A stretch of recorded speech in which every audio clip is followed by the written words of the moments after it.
우리가 이 시대를 분별한다는 것은 어떤 면에서는 가장 많은 교역을 하고 있는 중국을 정확히 이해하는 것이라고 볼 수도 있습니다. 자, 중국 이야기 잠시 들여보고 기도의 제목을 잡아보려고 하는데요. 중국의 기독교 탄압은 잘 알려진 사실입니다. 그런데 그 실상은 우리가 아는 것 이상 혹은 많이 다른 면이 있죠. 미국 국무부 자료를 들여다보면요, 말 그대로 요한계시록의 예언이 지금 한반도를 둘러싸고 성취되는 게 아닌가라는 생각도 듭니다. 5월 21일 미국의 크리스천 포스트가 보도한 내용입니다. 5월 들어서 중국 전역에 걸쳐 교회를 단속하고 십자가를 철거하고 예배를 급습하고 성도를 협박하는 등 기독교 박해 수위가 계속 높아지고 있다고 합니다. 중국이 코로나 방역을 위한 봉쇄 조치를 완화했는데요. 그 이후 이른바 사회 안정 유지, 중국은 언제나 국익을 내세웠죠.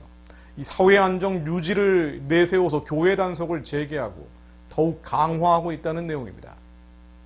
중국 인권 문제를 제기하는 비터 윈터라는 단체가 있습니다. 이 단체 자료에 따르면 최근 몇 주 동안 중국 정부의 제재를 받는 교회 건물을 부수거나 십자가를 철거하는 수가 늘어나고 있다라고 보고되고 있습니다.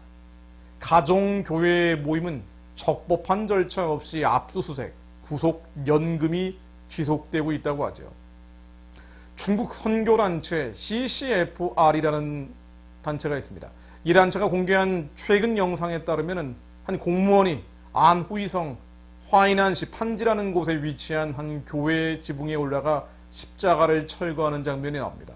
설마 이런 일이 벌어질까 싶은 생각도 듭니다만은 워낙 많은 영상들이 수년 동안 반복적으로 보도되고 있기 때문에 사실이라고 봐야겠죠. 심지어 십자가를 불에 태워버리는 영상도 저는 본 적이 있습니다. 교회에 십자가를 떼고 시진핑 사진을 거는 일도 있다고 하는데요. 지난해 11월에도 한 캐톨릭 교회에서 벌어진 일이죠. 마리아 사진을 떼고 시진핑 사진을 건 것이 보도된 적도 있습니다. 지금 중국의 종교 상황은 미국이 제기하고 있죠. 미국 국무부의 종교자유특별 우려국으로 지정되어 있습니다. 미국 국무부 소속의 종교자유위원회라는 곳이 있는데요. 이곳이 2019년 상황을 토대로 작성한 2020년 국제 종교자유 보고서라는 것이 얼마 전에 발간이 됐습니다. 이 그림을 보면 빨간색으로 되어 있는 곳이 바로 종교자유 특별 우려국, 가장 심각한 곳은 당연히 북한이라고 지목되어 있고요. 만만치 않게 심각한 곳이 바로 중국입니다. 이 빨간색으로 표시된 나라들을 보면 아시아 전역이 그야말로 도배가 되어 있고요. 과거에 공산주의가 도배됐던 빨간색 지도와 유사합니다. 이 국무성 보고서에 따르면 중국은 기독교에 대한 박해뿐 아니라 위그르족, 카자흐족, 키르키스탄족, 중국 내 소수민족들이죠. 90만에서 180만 명이 이르는 이들 종족을 이슬람 교도들인데요. 신장성에 위치한 이들 종족을 강제 수용소 1,300여 개에 수감시켰다라는 내용이 나옵니다.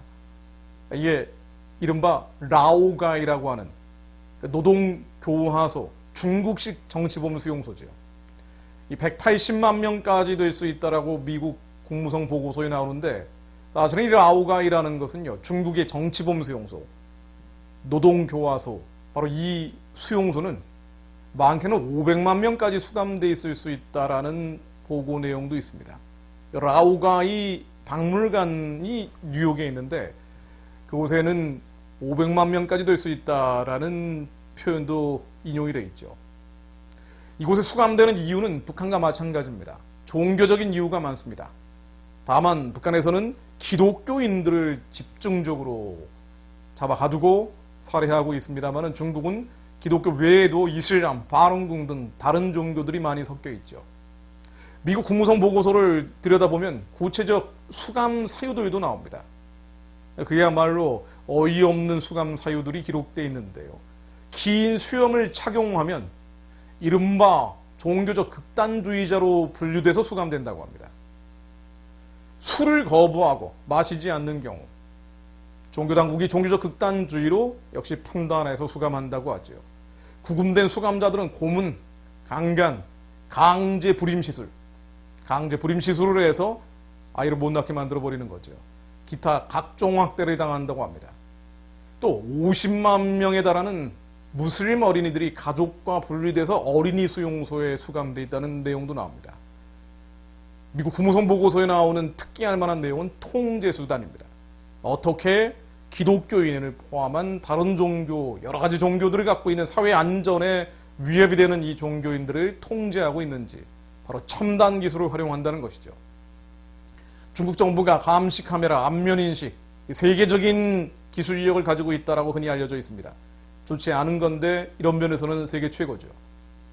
감시 카메라, 안면인식 외에도 생체인식 기술 및 인공지능 AI를 포함한 기술을 사용해서 종교 공동체를 모니터링하고 괴롭히고 있다라는 표현이 미국 국무성 보고서에 나옵니다.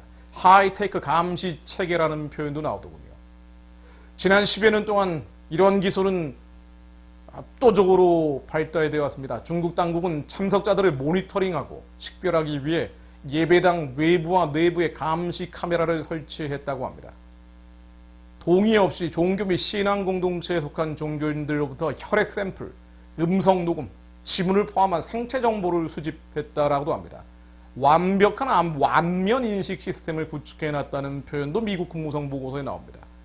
그야말로 중국에서는 예배를 드린다는 것이 중국 공산당 정권에 의해 혈액 샘플, 음성 녹음, 지문을 포함한 모든 생체 정보, 안면 인식을 포함해서요. 이런 것들이 중국 공산당에게 제공되고 통제된다는 것을 의미하죠. 중국 공산당 정부는 인공지능을 사용해서 종교 및 신앙 공동체의 데이터 패턴을 수집하고 있다라는 표현도 나오고요. 중국 기술 회사들이 정부 기관에 고급 하드웨어, 컴퓨터 시스템을 공급함으로써 정부가 종교와 신념에 대한 단속을 지원했다라는 표현도 나옵니다. 이러한 발전에 대응해서 미국 의회 및 몇몇 회원국들은 중국으로 첨단 기술 수출에 더 큰 제한을 요구하고 있다라는 표현도 나옵니다. 특히 알만한 내용들은 더 있습니다. 미국 국무성 보고서입니다. 이 보고서에 따르면 중국이 2005년부터 스카이넷이라는 공공감시 프로그램을 동원해서 전국에 수억 대의 카메라를 설치해 왔다고 되어 있습니다. 스카이넷, 잘 알려진 중국의 공공감시 프로그램이죠. 북경에만 가봐도 어마어마하게 많은 카메라를 볼 수가 있는데요. 중국 전역에 설치되어 있다는 것이죠. 2015년에는 2020년 완성을 목표로 한 샤프 아이라는 또 다른 공공감시 프로그램을 시작했다는 얘기가 나옵니다. 그야말로 영화 같은 이야기죠. 스카이넷, 샤프 아이스. 실제로 스카이넷이라는 단어는 영화 터미네이터에 나옵니다. 터미네이터라는 영화를 본 분들은 기억하실 텐데 핵전쟁을 일으키는 기계 로봇, 인류를 멸망시키려는 인공지능이 바로 스카이넷이죠. 인류의 희망이라고 나오는 주인공 존 커너를 죽이기 위해 암살자 로봇 터미네이터를 과거로 보내는 것이 바로 스카이넷입니다. 이 스카이넷이 중국 정부의 정책에 등장한다는 거죠. 바로 중국 정부가 벌이는 최대 감시 네트워크 프로젝트가 스카이넷입니다. 텐왕, 하늘의 그물이라는 뜻을 갖추고 있고요. CCTV를 통해서 행인들의 신원을 파악을 합니다. 범죄를 막기 위한 명분을 내세웠지만 이 감시 프로그램을 통해서 예배당, 특히 종교시설의 외부와 내부를 감시하기 위해 카메라를 설치하고 있다는 것이고요. 교회 강단에 카메라가 설치돼서 당국이 누가 이 예배에 참여하는지 식별을 한다고 합니다. 영국의 IT 전문 컨설팅 업체 컴페리테크라는 곳이 있는데요. 이곳 보고서가 나온 적이 있습니다. 이 보고서에 따르면 인구 1000명당 CCTV가 가장 많은 도시 10곳을 기재해놓고 있는데 그 중에 8곳이 중국입니다. 가장 많은 CCTV가 있는 곳이 바로 중국의 도시라는 거죠. 홍콩의 사우스 차이나 모닝 포스트에 따르면 지난해 중국에는 약 2억 대의 CCTV가 설치되어 있다고 합니다. 영국의 컴페리테크에 따르면 2020년까지, 2022년까지 중국 내 감시 카메라가 총 6억 2,600만 대로 늘어날 것이라고 합니다. 이 숫자가 너무 많아가지고 감이 잘 안 오는데요. 간단히 말씀드리면 중국 인구가 현재 14억 명인데요. 이 14억 명을 유지한다는 전제하에 2022년, 앞으로 2년 뒤에는 인구 2명당 한 대꼴로 CCTV가 생기는 거죠. 이것을 통해서 14억 인구, 중국 사람 누구든 3초 안에 90% 이상의 정확도로 얼굴을 식별해낼 수 있다고 합니다. 어디를 가든 중국 공산당 당국의 통제에서 벗어날 수 없다는 것이죠. 동북 삼성은 말할 나위도 없고. 자, 이것이 주는 의미를 우리는 생각해 볼 필요가 있습니다. 중국 공산당 정권은 지난해 12월부터 얼굴 정보 등록을 의무화하는 조치를 시작했습니다. 얼굴을 무조건 등록을 해야 합니다. 중국에서 태어나면 얼굴이 등록이 됩니다. 모바일 서비스에 가입하는 신규 고객의 얼굴을 이동통신사들이 의무적으로 스캔하라는 새로운 규정을 중국 공업정보화부라는 곳에서 실시한 것이죠. 신분증으로 신원을 확인하는 기존 관례가 이제 얼굴 스캔으로 바뀌고 있는 것입니다. 미국 국무성 보고서에 따르면 중국 연구자들이 중국 국민의 국가 DNA 데이터베이스를 빠르게 만들고 있다고 합니다. DNA 데이터베이스. 때로는 이 DNA 샘플을 얻기 위해 강제력을 동원하기도 한다고 합니다. 특히나 종교 집단에 대해서. 실제로 신장성 같은 경우는요, 위구르족들이 모여있는 곳이죠. 12살에서 65세 모든 신장성 거주민들은 안면인식 홍채 이미지를 포함해서 혈액 샘플, 음성 녹음, 지문을 포함한 건강검진을 받아야 합니다. 의무적으로 그렇게 하도록 되어 있죠. 이것을 좀 더 확대해서 모든 종교 공동체, 예배, 기독교인들에게까지 적용한 상태고요. 이것을 전체 국민에게까지 확대하고 있다는 이야기입니다. 이것이 중국에서 벌어지고 있는 일이죠. 중국에서 미세먼지가 몰려오고 우한 폐렴이라는 코로나19가 몰려왔고요. 그 다음은 무엇이 될까요? 한반도까지 확산될 중국발 다음번 단계는 무엇일까요? 통제사회입니다. 바로 교회 탄압이죠. 이것은 어떤 면에서는 막기 어려운 쓰나미가 될 수도 있습니다. 북한의 전체주의 뒤에는 중국의 전체주의가 있고, 북한 정권과 소위 화해, 협력, 평화를 한다는 것은 이 어두운 흐름의 문을 여는 것입니다. 그럼에도 불구하고 정부는 물론 교회마저 시대를 분별하지 못하고 있죠. 이것이 지금 2020년 벌어지고 있는 한반도의 상황입니다. 중국에서 나오는 단편적인 교회 탄압의 뉴스들을 보고 그런가 보다 하고 넘어가는 것이 아니고요. 어둠은 가만히 있지 않습니다. 빛이 땅 끝까지 전해지는 것처럼 어둠도 절대로 가만히 있지 않고 확산되고 확대됩니다. 그것이 이제는 한반도 남쪽까지 몰려오고 있는 것이 현재 상황이죠. 자, 결론을 내려보려고 합니다. 이 모든 쓰나미를 막을 역전의 카드가 있습니다. 그것이 바로 북한 구원입니다. 북한이 열리면 만주가 열리게 됩니다. 빛이 만주까지 들어가게 됩니다. 북한의 2,500만 주민들이 구원받은 이후에는 무엇을 하게 될까요? 교회가 세워지고 예배 처소들이 만들어지면 다시 영적으로 굶주렸던 이들이 충만해져 복음을 전하기 위해 북진할 것입니다. 가장 먼저 달려갈 곳이 바로 동북 삼성 지역이죠. 그렇기 때문에 중국 공산당이 결코 북한 체제가 무너지는 것을 허용하지 않으려고 하는 것이고요. 뒤집어서 이야기한다면 북한 구원은 곧 만주에 복음이 전해지는 것을 의미합니다. 200만 조선족들 한국어와 중국어를 사용할 수 있는 이들에게 복음이 전해진다는 것은 중국 전역에 복음이 퍼져간다는 것을 의미합니다. 바로 중국의 구원으로 연결되는 것이죠. 왜 북한을 구원해야 할까요? 하나님의 마음, 계획표는 어디에 있습니까? 만주를 연다는 것은 바로 중국을 여는 열쇠이기 때문이죠. 북한 구원은 중국 구원의 시작이 된다는 것입니다. 그러기에 더 기도해야 합니다. 그러기에 우리는 이 어둠과 흑암의 진이 우리 힘과 능으로 결코 깨뜨릴 수 없다는 것을 받아들이고 하나님의 강력과 초월적 역사가 한반도 위에 일어날 수 있도록 쓰나미가 남쪽까지 몰려오는 것이 아니라 빛이 북쪽으로 전진할 수 있도록 기도해야 합니다. 또한 믿을 것은 하나님의 말씀입니다. 에스겔 28장의 예언이 중국에도 적용된다는 것을 우리는 이해하고 인정할 필요가 있습니다.